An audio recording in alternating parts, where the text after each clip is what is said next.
For a decade in the 90s, Ernie's aggressive driving style stuck out. Terrible crash. And he became one of the most popular drivers, but not in the garage. You know, sometimes you overstep your boundaries, and I overstep my boundaries quite a bit. Between 1990 and 1994, he had collected 12 wins, and he was on the verge of winning his first championship. With Cup glory in sight, Ernie's chance to dethrone Earnhardt vanished. This morning at 8:40 a.m., 35-year-old Ernie Irvan hit the wall in turn 2. The most I hear a lot of, everybody says, I remember where I was at when I first heard about your crash. I read the book, which we called No Fear, and it ends in 1998 when you joined the M&M Mars folks. If you had to retitle this here in 2015, what title would you use? Would you still use the same title? I mean, I don't know what I would retitle the book as, just because it's, you know, it was kind of like getting back out in the race car. You had to have no fear. Wondering, because once you're kind of in the limelight, you hope you can stay in the limelight, and I feel like, and it's not something I've done on a consistent basis, but it's been really emotional and rewarding. That, I mean, most everybody remembers me. If you put my career in a nutshell, I mean, I would say that I've always been more of the go-getter until my accident, and then that really kind of calmed me down, kind of made me more focused on what was going on. And I think a lot of the reason that I had to be so much more focused is because of the injury and the head injury, and being able to concentrate on what I was concentrating on. And before, it was just second nature, and did it. And, you know, when I was go-kart racing, was kind of the same way, and, you know, took a few tumbles, and I was always, you know, the go-getter. And then even in so when I first started in stock cars in '77, I mean, I was always, you know, I was the bad guy, and, you know, didn't want to be the bad guy, but when I put my helmet on, I was more concerned about winning the race. And so all those things, even when I was dirt racing, when I moved back here, and then when I got into the Cup Series, it was, I mean, for some reason I got labeled as Swervin' Irvan, and I think a lot of that is because I didn't take no prisoners, and I did everything I could to win the race. But I also realized in that time, Richard Petty and Dale Earnhardt and Rusty Wallace, and a few of them sat me kind of down and explained to me, and I think a lot really kind of sunk in. I did not drive as hard, but I respected my fellow competitor. And I think that's what made me go over the hill, because if I hadn't have done that, I would have probably been in, and my career would have been, short, and not as good as it has been. And I think a lot of that pertains to, I mean, when Dale Earnhardt or Richard Petty, when they kind of sit you down and talk to you, it's like E.F. Hutton. When E.F. Hutton talks, you listen. And so it was probably a turning point in my career, for sure. I mean, I think that if they hadn't done that, I probably wouldn't have been where I was. What were some of the do's and don'ts? It's all in a couple phrases. It's, you have to respect your fellow competitor. I mean, and it's all about, are you going to steal from that person, or or you're going to respect him. You know, I mean, I feel like that when you're going in and just moving the guy out of the way and just going, that is in a way stealing from that person. You know, now if you pass him competitively, and you can be aggressive, but you have to be aggressive with some finesse. You have to be, you know, you also have to respect that person. You know, I mean, if you go in there and hit him and crash him, I mean, what do you really prove? And those are things that I think I learned. And there wasn't, I mean, I really didn't change my driving style. I just had more respect for my fellow competitor. At one point, you actually felt compelled to do a public apology to the drivers. How difficult was that? That was kind of all in the same frame as when Richard and Dale sat me down and talked to me, and it was completely my decision to do that. And I mean, I had to get permission from NASCAR to do it. They've never had somebody do something like that, and it was really nerve-wracking to do it, because you know, when you're sitting in front of a crowd, a bigger crowd than all you, it's you know, especially if you're talking to them about what you've done and what you want to accomplish, and being able to apologize to them, and then also be serious about when you're doing that. So I mean, Rusty Wallace, I mean, he sat right there in the front row and just looked me straight in the eye. And I've talked to a few of the drivers this week, and some of the car owners, and you know, I've lost a lot of respect. I've lost the respect of a lot of drivers and a lot of car owners in this garage area, and that hurts. I've drove a little bit over aggressive some. I'm going to work on trying to be a little more patient and want to earn everybody's respect back. I like to be liked in the garage area, and appreciate maybe if you guys give me a shot at it. And I definitely want to be everybody's friend in here.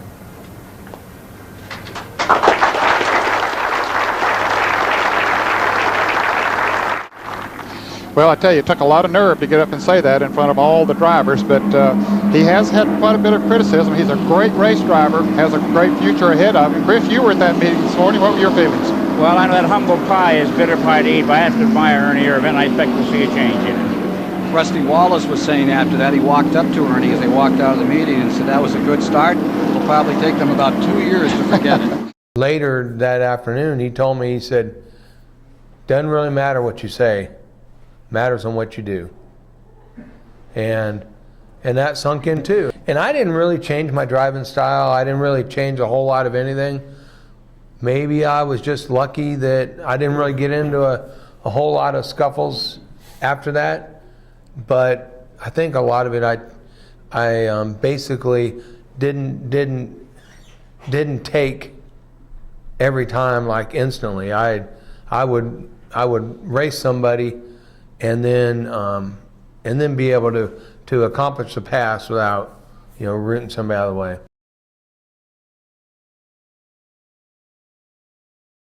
Tony Glover, great person. He's the one that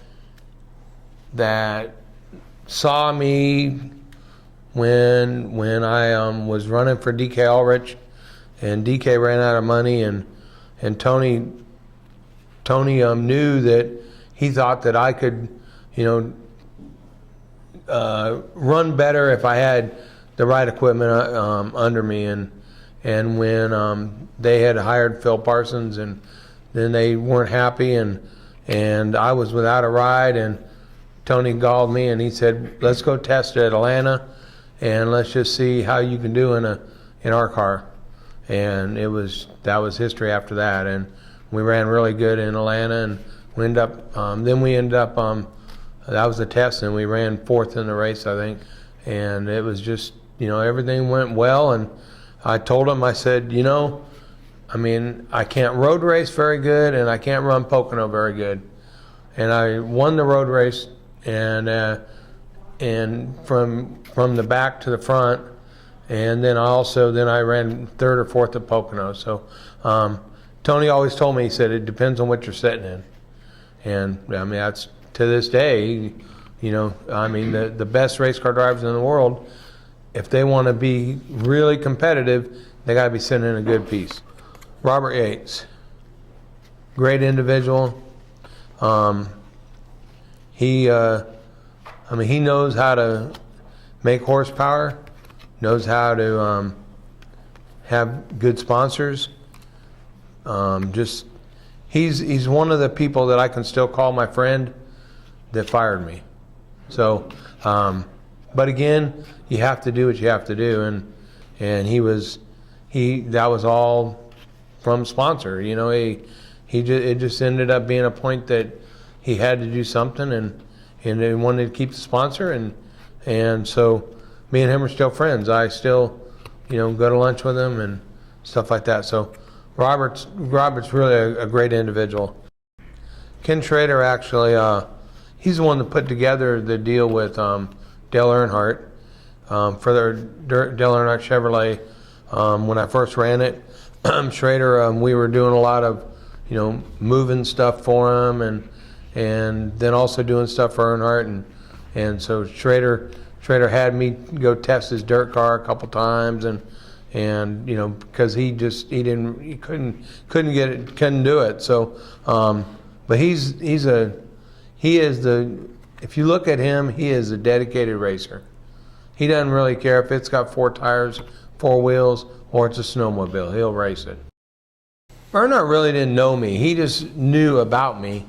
And Schrader knew me pretty well, and a guy named Mark Reno, which was the guy that owned the car, he had done a bunch of stuff for Earnhardt, and you know, so all those things put together also made Earnhardt was also opening a Chevrolet dealership.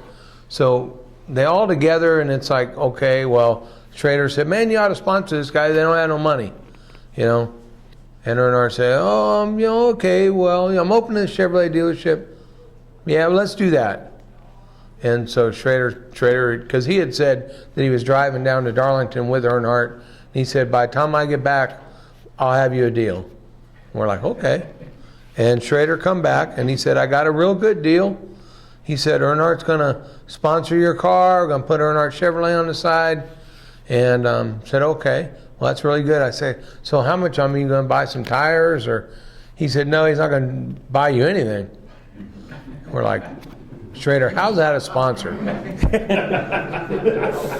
And he said that Earnhardt told him, he said, I'm not going to give him any money. I'm just going to give him credibility. When I give them credibility, they have to turn that into money. And though that's something that, I mean, it's kind of hard to believe that you put a guy's name on the side of your car and all of a sudden you get credibility. But it's amazing. That was probably the smartest thing we ever did. Mark Reno said, he said, well, let's do that because we're going anyway. So the whole time, you know, we didn't know how we were going to pay our tire bill.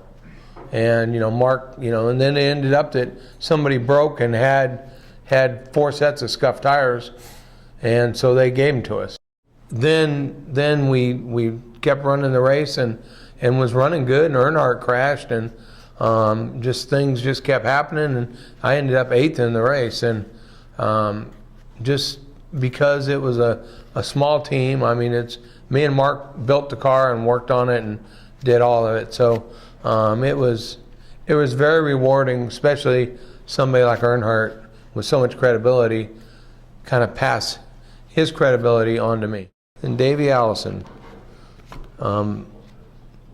it was very unfortunate that he lost his life in a helicopter accident. Great individual, great family man. It was the next step in Ernie Irvan's career, but it wasn't a step that ever thought would ever come true because of somebody had to lose their life to be able to have something like that happen. And it's a shame. I say every day, if I could change that, I could have kept driving for the 4-car and still maybe could have won races. And if Davey could have still been there racing with me, that'd have been good. When you finally jump into number 28, did you feel Allison's presence while you were in the car? No, not really. I mean, I felt like I really wasn't taking Davey Allison's place. I was carrying on the Robert Yates tradition. Did you get a sense at all in the pits? Was there any conversation like that? No, I mean, you got to realize race car drivers have no fear. And that's not the reason we did the book like that. But yeah, it's basically, I mean, we don't think it's going to happen to us. You never think it's going to happen to you, and so we have to continue on. And I mean, if we could have changed deals and changed things and changed history, I mean, I think we all would have tried, but we couldn't. Bobby Allison, great guy. I mean, every time I'm around him, I find out more of what he's accomplished because, I mean, you know the Cup Series stuff, but you don't know all the short track stuff, and he was a fierce competitor on the short track. Michael Waltrip. A little different. And he was on Dancing with the Stars. How do you think he did? Terrible. Jaws. Darrell Waltrip, I mean, you know, and I can realize how he got called Jaws because he was real good at running his mouth. Junie Dunleavy, probably one of the nicest guys in the world. He took it upon himself to help me continue my career, and you never know what each step is going to bring you until you actually take that step. And I feel like my career would have been done if it wasn't for Junie sticking his neck out for the 3 races that I got to run with Junie, but that enabled me to get to the next point. And Junie was a great guy. Cindy Carmen made a quote about you. One of the benefits of winning a race is hugging pretty women in victory lane. Irvan seems adept at it. I mean, it's nice to have a nice, pretty woman, you know, be able to kiss you on the cheek. Yeah. Harry Gant, handsome Harry. Just, you could see Harry today, and he's the exact same person. Exactly. I mean, I've seen him a couple years ago, and it was just, you know, still in his, you know, tight Levi's, and you know, still talking about going on the roof and putting a roof on somebody's house. That's just Harry. Dale Jarrett got a big nose.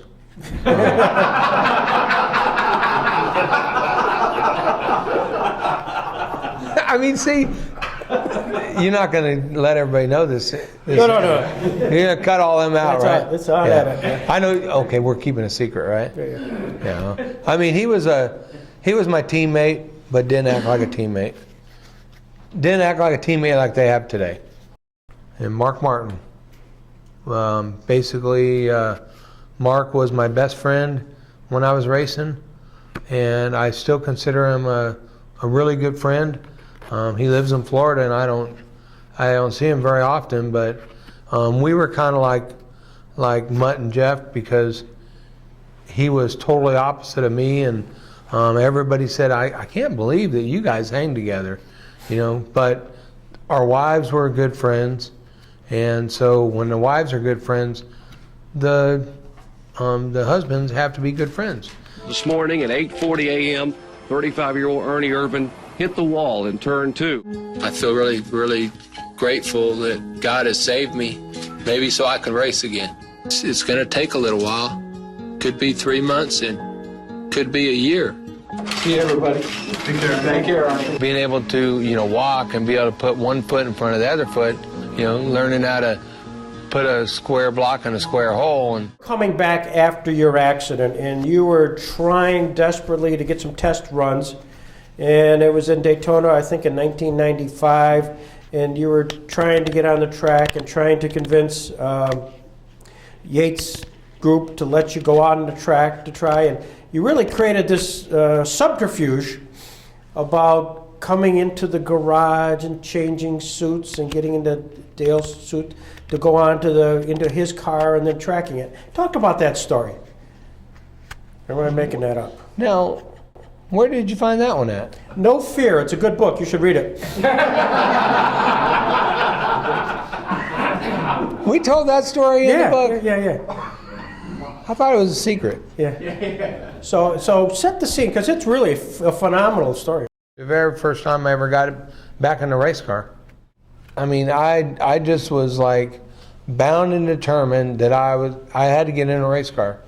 And this was only, my accident was in August of '94, and I was still in recovery and rehab till probably November or December. And then this all happened sometime probably first part of January, and I just was like, man, I gotta get in this thing. I gotta drive it. Robert and Larry are like, there's no way you can do that. So I'm telling you, I can do that. Which, I speak pretty clearly now. I couldn't speak very well then, and so we come up with this wild idea to say, okay, because they said no matter what, NASCAR won't let us do that. And Robert said, don't let me know anything. He said, because if somebody asks me, they're going to say, did you know?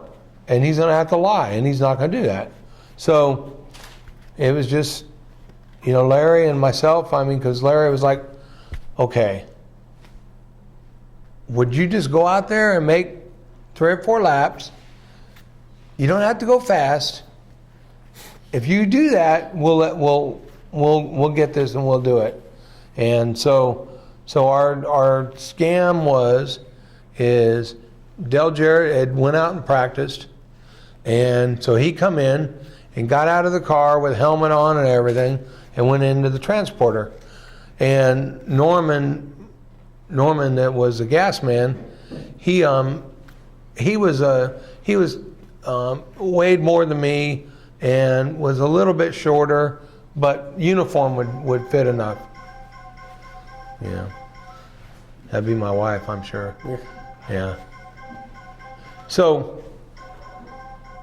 then we said, okay, well, here's what we'll do is, so we said, okay, when Dale come into the car, and so we did that, and so I come out with the helmet on and everything, same helmet, same uniform, same everything, and so I got in there and got in the car and backed out. Nobody even knew nothing, and backed out, went on the racetrack, and had no problem about getting to speed, and that's how easy Daytona is. And it was kind of hard because I had the eye patch on, and most of the time when you pull your helmet over, if you have an eye patch and it kind of goes down, you have to put it in place, but that's how easy Daytona is. And I was the same speed that Dale was, but that's what the car was. So wasn't that tough. But it just gave me a lot of ambition and hope. I was the first competitor, and it's I went through a lot of ups and downs, and I feel like that that I would have if I would have treated people a lot better and treated my sponsors a lot better, and been able to do all this stuff, I think that life would have been a lot easier today. But you have to live with what you've done, and I feel like that I was concentrating on winning races, and didn't realize how important that sponsors are. I mean, obviously sponsors are, you can't race without a sponsor. Nobody has enough money to do it on their own pocket. So sponsors are very important. Then also your fellow competitor is very important, because you have to make your living the same way they have to make their living. So you want to do unto them as you want to have them do unto you. And most of the time when I was racing in my first part of my career, there was more taken than given. And so I finally got it to where I was, kind of on a level deal where I was taking and giving at the same time. And if my career would have went, I think that the ups and downs I had in my career kind of was, it was, a lot of people remember how I was, and a lot of people remember how I've been. So I think it kind of, it would have been a lot better if I would have just been how I was towards the end of my career, if I was that way the whole time. So, but nobody can ever say that I didn't drive the heck out of the car. That's what I was, and everybody I know, I hope that everybody remembers that. And I drove every lap like it was the most important lap, and that bit me a lot of times. And my son's a little bit different. He drives, way out in front of himself, and he's going to take what the car's got instead of taking what the car doesn't have and try to make it that. And that's what I did. So, and maybe that's what made me a little bit more successful. But there was a little more crashes. It was awesome, and just being able to win at Bristol. It's just amazing, and was with a bunch of guys that that was their home track. There was so much synergy around Bristol, and for them to go into Bristol and run good, set on poles, and then win races, it was something that I was glad that I was able to bring that to them. Let's go to Mike Joy. And they're confident here as Ernie Irvan whistles by. Irvan was slow coming up through the gears on the restart. Crew Chief Tony Glover said he thought he hung back a little too far. But every time the two black cars come past side by side. I remember that we had a restart, I don't know, maybe 10 to go, maybe 15 to go, but they had single file restarts, at that time, because there was about 10 to go, and they always had single file restarts, I think.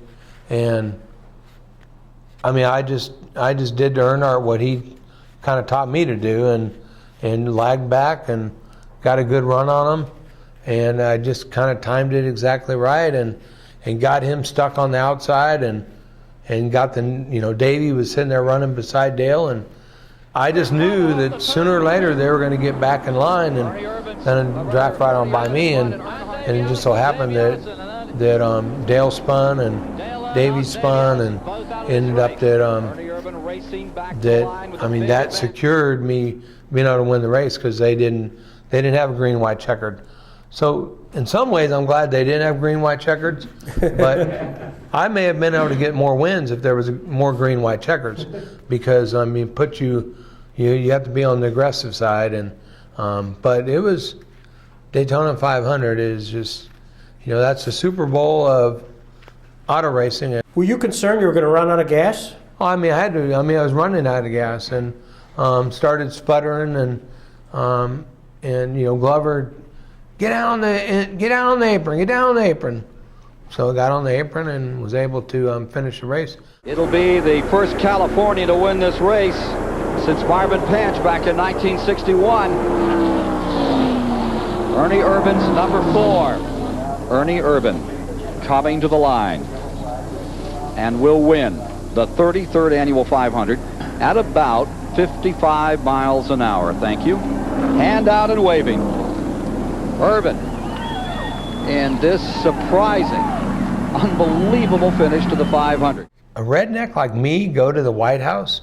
And I just felt like that when they told me, when they sent us an invitation, they said it was a state dinner. Well, I didn't really listen very well. I thought it was a steak dinner. And I was just wondering, I was wanting to know when the steak was coming. And then a really peculiar thing happened when I was up there. Terry Garr, the actress, she was sitting at a table with me. And so you have to go through metal detectors and everything on the way in. And so I went through a metal detector, made sure I didn't have no metal and, you know, stuff like that. And so Terry, I mean, so I got to know her a little bit. And so she said, I wonder if you have to go through the metal detector on the way out. I said, well, why would you? She goes, well, I don't know. I just wonder if you'd have to go through the metal detector on the way out. I said, I don't know. She goes, why don't you go out, see if they got a metal detector, and then come back in? And I just like, I mean, why? So I, you know, dummy, I do it. Okay, so. Terry Garr, I would do it too. Yeah. So I go out. There was no metal detector. On the way back in, metal detector. Huh. Terry, there's no metal detector on the way out. She goes, okay, good. She grabs silverware and puts it in her pocket. Then I also remember meeting President Bush. So it was all good times. You met David Letterman too. Yep, David Letterman. And they interviewed me on the phone before I went. And I'm like, why are they asking these questions? Well, what they're trying to do is make sure they got something that Letterman will sound very intelligent and wants to be able to, you know, just be able to make you embarrassed. So I mean, I had found that out ahead of time, and so I was very cautious about the things that I, you know, talked to him about, and so that way he didn't have ammunition, because it wasn't him talking to me. It was always their script writers and stuff. So, but it was, I mean, go to the Letterman show, the redneck like me, going to the steak dinner that thought was a steak, and going to the Letterman show. You know, it's just amazing. I mean, it was our championship to lose, and it was going to be real easy to lose, but then it was going to be real easy to win. From the time that I started driving the 28 car, it was just things clicked, and I mean, I think I won 2 or 3 races before 95, 96 or something. But I mean, when I first started driving the 28 car, I mean, you know, it was just like, it's like, wow. I mean, it's easy. I mean, we felt like we were going to be very good for the following year, and we were. I mean, we were fast, and it seemed like it came easy. And so I thought that, you know, Earhardt was going to be the guy that we had to beat, and it's just kind of peculiar that he wouldn't have had to run as hard if he hadn't sponsored my car. So we told him that quite a bit, you know, just messing with him.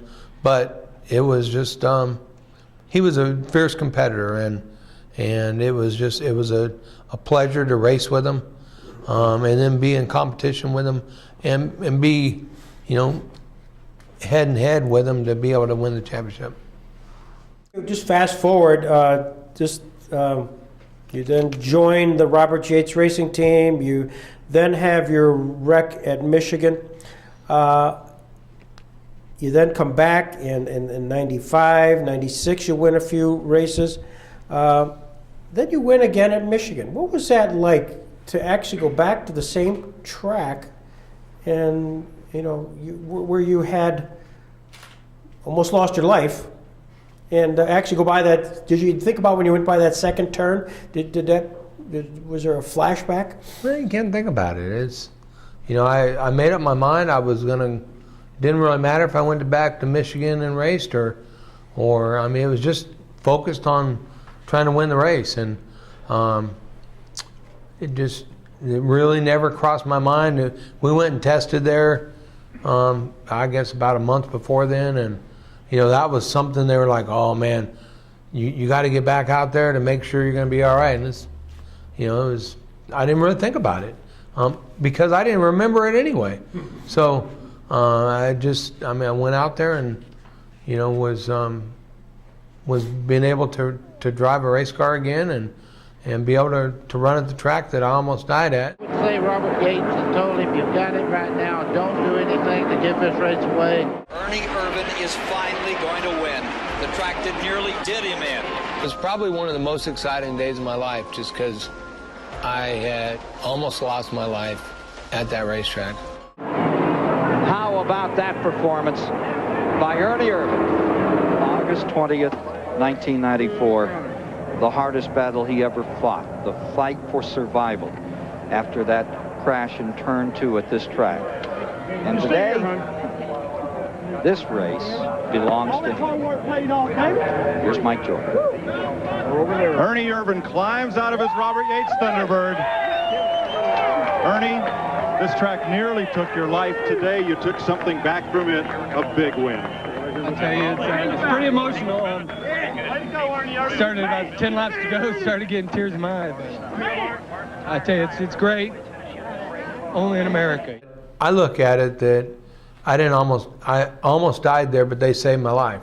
So that's kind of how I focused on it. It's like, okay, I love Michigan Raceway because that's where they saved my life.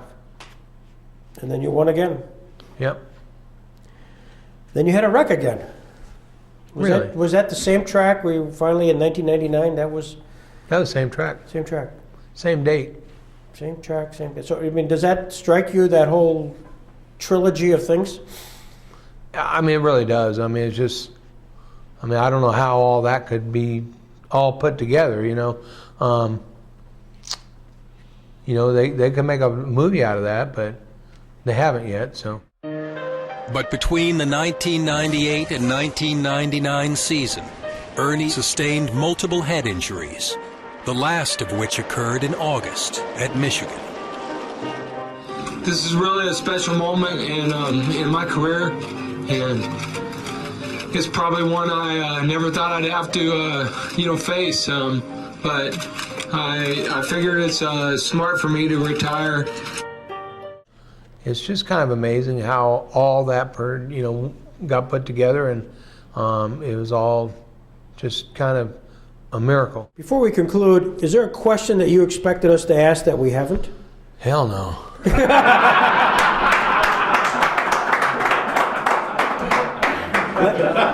Ladies and gentlemen, Ernie Irvan, thank you very much.